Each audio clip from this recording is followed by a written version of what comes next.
I'm Roger Nelson. I'm the creator and director of the Global Consciousness Project. Well, first, I would like to thank the Goy Peace Foundation and the Club of Budapest for inviting me, but also for their work in spreading a very important kind of message to the world, to all of us. It is time that we come together and become a kind of world consciousness. And in some sense, what I want to talk about is a system that I developed some years ago, now more than 2 decades, for taking some measurements that reflect a kind of world consciousness as best we can tell. I'll begin at the beginning, which is really much longer time ago. When I was in college, I encountered Teilhard de Chardin, a Jesuit priest and theologian, but he was also a paleontologist. In other words, he was both a spiritual man and a scientist. He was among the people who discovered and identified Piltdown Man. And he was very interested in evolution. He wrote beautifully a long discussion of evolution, starting with the dead particles and going to molecules and then to small living creatures, and then through birds and mammals, and ultimately to human beings, a self-aware organism on this planet. And he said a very interesting thing which stuck with me. He said, we may think that we are the pinnacle of evolution, and in some sense we are up to this point, but there is more to come. There's another stage, and that stage he then described. He gave it a name, shared with a friend of his from Russia, Luedtke. They both thought that there would be a noosphere, that is a sphere like an atmosphere or like an ionosphere, except in this case, a sphere around the Earth made of knowledge, of knowing. This is the kind of idea that was so profound, it struck me deeply then and stayed with me until something like 30 years later.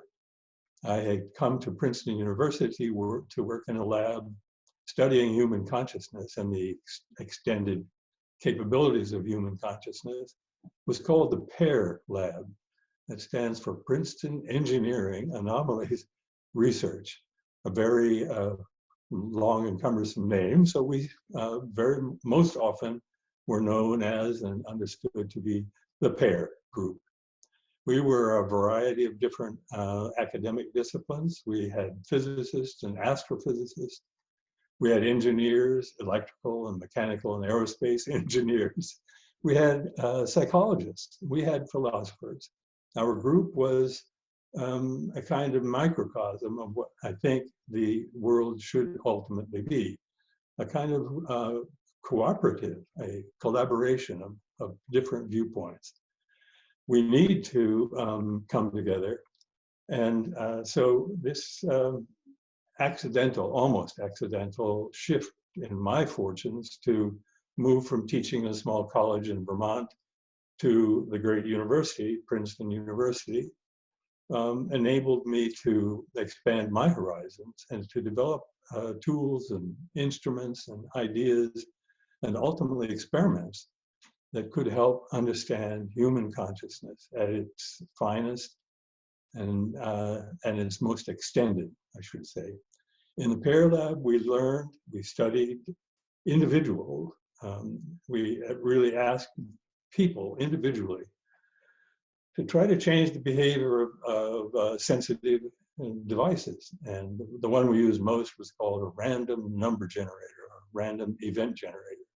We usually abbreviated that to REG. The experiments amounted to was asking a person sitting a meter or two away from this box on the table, which was generating random numbers. That means completely unpredictable sequences of numbers. We asked people to change that by wishing or willing or praying, if they, whatever technique they wanted to use. And despite there was no connection, no switch they could turn, no wires to hold, they were able to do this. Now, it was a small effect, and it didn't happen every time a person tried, but it happened so consistently that over the years we built a large database of very persuasive information saying human consciousness is not stuck inside the head, it's not stuck inside the body, but extends out into the world. It can actually change the physical world ever so slightly. So we did this experiment and others somewhat like it, using different kinds of machines and asking a variety of different kinds of questions. Eventually, we built smaller and smaller devices until we had ones that could fit in the palm of your hand, that we could attach to tiny computers. This work is a long time ago. It's in the 1990s. There was no such thing as a laptop when we really started. We had portable computers, but they were like small suitcases. Eventually, though, we had palm-top computers, not much bigger than an iPhone. And we could attach our random number generators to that and go out into the field and do what we called field REG research. We went to churches where they were having ceremonies, or we went to the woods with pagan groups where they were going to do rituals celebrating the full moon. We went to great, beautiful concerts of either, any kind of, almost any kind of concert. We had people going to the opera and taking data during the opera, and in particular during the arias, the ones that people recognize and commune with. Everybody knows the aria already, and people come into become a kind of coherent group shaped by the music. We also went to places like shopping centers and street corners and train stations where we predicted there would be no effect. We predicted there would be an effect if people were brought by the situation into a kind of coherence and resonance with each other. And that's what we found. In the rituals, in the great music situations, we found the data, instead of wandering randomly as we expect random number generator numbers to do, they would take off. They would leave the steady, uninteresting track of non-randomicity and become structured. So this experiment, which we called Field REG, allowed us to establish nicely that there is such a thing, there can be such a thing as a group consciousness, which has some characteristics shared with the individuals that are in there, but which seems to be a kind of separate entity. And what it seems that we were able to show was that if you have a random number generator that's whose future is unpredictable, in a situation where there's a coherent consciousness developing, it looks almost as if that coherence, that coherent group, includes this random number generator. In other words, it's part of the group consciousness. And we think that is probably why it changes, why its behavior changes from random to be slightly structured. The experiment also raised lots of questions like, what happens if you have 2 or 3 or a dozen random number generators? What happens if they're separated from the people or from the group? What happens if the group is very big? And you can see this leading to the idea of a global consciousness, a group that comprises all the people on the planet, in principle. And it also led to the development of a network of random number generators.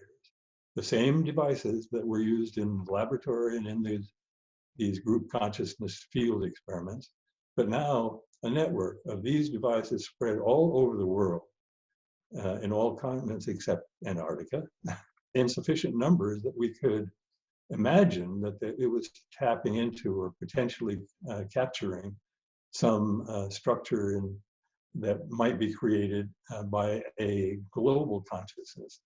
So we created the network, tested in prototypes. We looked at, for example, the funeral of Princess Diana a long time ago. That was 1997, 23 years ago. And we predicted that because there were really very large numbers of people. At the time, it was said perhaps as many as 2 billion people would be paying attention to this same event. They would be going with the procession and listening to the songs and the speeches. In any case, what we found was a trace when we combined all these, the data from all these random number generators, we found a trace that was not random. It was 100 to 1 odds against chance that we should get such a deviation as we saw. This was actually a prototype that led to establishing a network which now has been running since 1998 and still continues, and in which we set up a formal series of experiments. We had a hypothesis. It was very straightforward but very general. We predicted from the beginning that if a large event, if some event in the world brought large numbers of people into a common state of mind and especially emotion, that we would see changes in our data corresponding to that period of time when the people were affected by the events in the world. So I'll give a couple of examples. The first one is perhaps not even something that you can remember. Most people don't, remember things that are more than 20 years ago. But I remember the first one was when terrorists attacked the embassies in Africa, 2 of them, and killed quite a number of people who were diplomats. We saw that as the kind of breach of the human contract, the international contract. Diplomats are supposed to speak to each other and across continental boundaries, but they were not protected by that promise. Instead, were killed. That was shocking, and it did produce a huge effect in our new network at the time in 1998. Probably the most prominent and powerful example is one that everybody remembers, I think. It was the events on September 11th in 2001. People usually just say 9/11. There were terrorist attacks in Washington and especially in New York, where the World Trade Towers were ultimately brought crashing to the ground. Some 3,000 people were killed. And the world was utterly shocked. This was not something that anybody could have imagined, and yet it happened. It actually had a number of different parts, I think. It was fear and anger, but it was also, I think, and especially as the time went on, more and more something like compassion and concern. Powerful emotions, but they were shared all around the world. And even though some people say, oh, there were exceptions, basically the world was brought into a synchronized unity. In any case, our data, which normally should be a wandering random walk with no trend, started upward and climbed for basically something like 3 days. It's so powerful an effect that we hadn't seen anything like that up to that time in 3 years. And frankly, it's pretty much unique still. There are some other events which have been very powerful. I need to say that we didn't and don't look only at terrorist events or tragic kinds of things, but also at celebrations. Like the best example is New Year's, the one that happens on December 31st to January 1st. There are other New Year's, but we choose the one which people all around the world celebrate as New Year's. And we make a prediction that there will be a little change in our data right around midnight. And that's what we see. In this case, the measure is, again, one that should be just wandering in a kind of a varied level path. But what we predict is that it will become more calm and drop down toward midnight. And in fact, what we see in the data typically is a random wandering trace, and then a drop down to a low level right at midnight, and then it comes back up to the standard level. very remarkably clear prediction and confirmation. So we look at other kinds of things like the Kumbh Mela in India, where 20 or 30 million people come together in the very big ones, trying to wash away their sins in the Ganges. Things like the pilgrimage to Mecca. We look at a variety of celebrations of human gathering and coherence. And basically and we also look at things that are organized. Intentional worldwide meditations are especially good example. Occasions like Earth Day, which is where we really recognize that the Earth needs us to become a coherent kind of intelligence for the Earth, celebrate the Earth. After all, we can look at the kind of bottom line. We look across the years.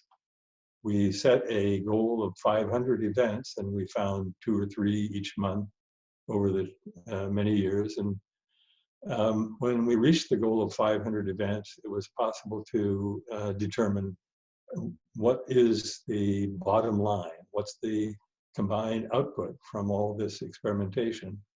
And it's a really very powerful indication that there is some effect of something like global consciousness. We can't be entirely sure what causes it, but there are good reasons to believe it really is a gathering of consciousness around the world, which changes the way our random number generators behave. The odds against chance for the bottom line are remarkably high. It's more than 1 trillion to 1, something like 3 trillion.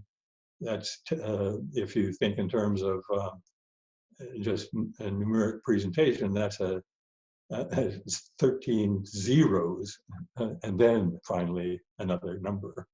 It's really very clear. Or another way to express it for people who use scientific terminology is that we see a deviation that is more than 7 sigma, meaning more than 7 standard deviations away from what's expected, way out there. So one of the conclusions that we can draw from such a powerful effect is that there is something going on. It's a solid enough foundation. We can dig deeper and ask more refined questions, more detailed questions about how it works and why it's happening.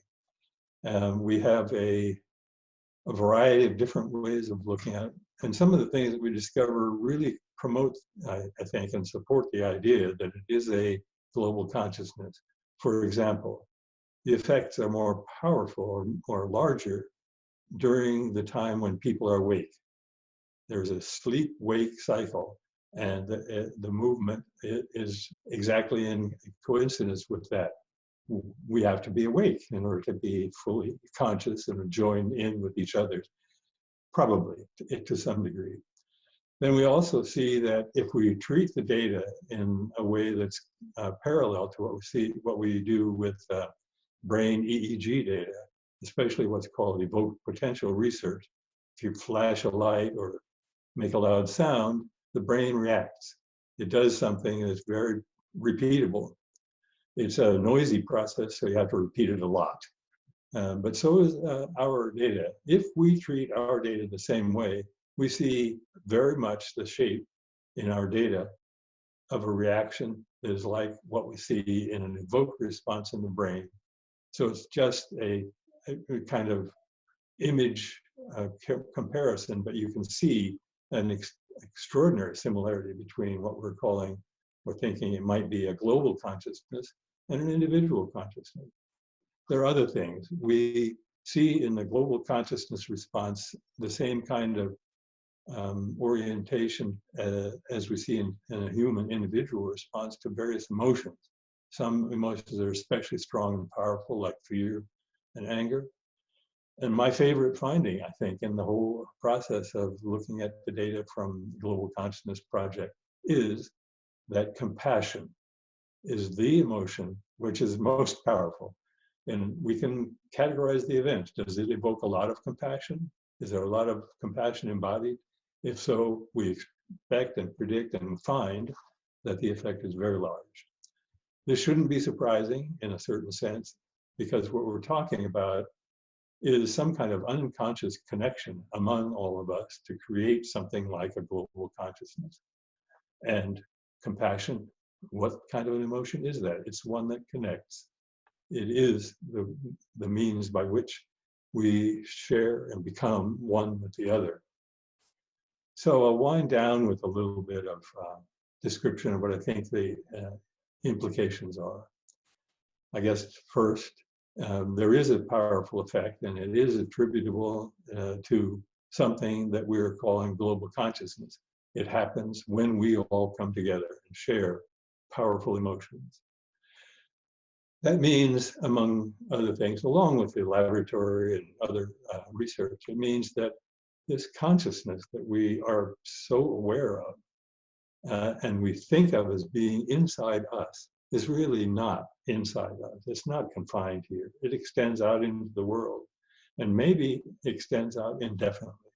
It's quite a strong and powerful conclusion that I think we should can draw from all kinds of research of this nature. We see also a kind of implication that we, human beings, are connected to each other in a way that we actually don't perceive. I think we don't understand exactly how much that is the case. But this particular research shows it's happening. It's probably happening, it must be happening at an unconscious level. We don't perceive it normally. But I think one of the implications that we should draw from this research and similar kinds of things is something that the wise ones in all cultures have said in every age. That is, we are one, as we are all connected. We can believe that if on the basis of faith in what our wisest people have always told us. And we can now also take a little extra encouragement from the fact that you can do a scientific experiment that shows without much question there is something like a connection among us. And what I think is probably the most important thing for us to draw from this is that this unconscious connection that we have doesn't have to remain unconscious. It is possible for us to bring our unconscious connections up into awareness. That's the strongest message from the Global Consciousness Project. It's maybe a little stretch for some people, but I think it's a very important thing. The next stage, which Teilhard de Chardin was talking about, is a kind of global, coherent consciousness, what he called the noosphere, a sheath of intelligence for the earth. And I have one quote that I would like to read from him. Teilhard de Chardin, he said, "Someday, after mastering the winds, the waves, the tides, and gravity, we shall harness for God the energies of love. And then, for a second time in the history of the world, man will have discovered fire." And with that, I thank you very much for attending. And I wish everyone safe travels in this amazing time of pandemic and turmoil and so forth. We will connect with each other, and we will become a consciousness, a noosphere for this earth. Thank you.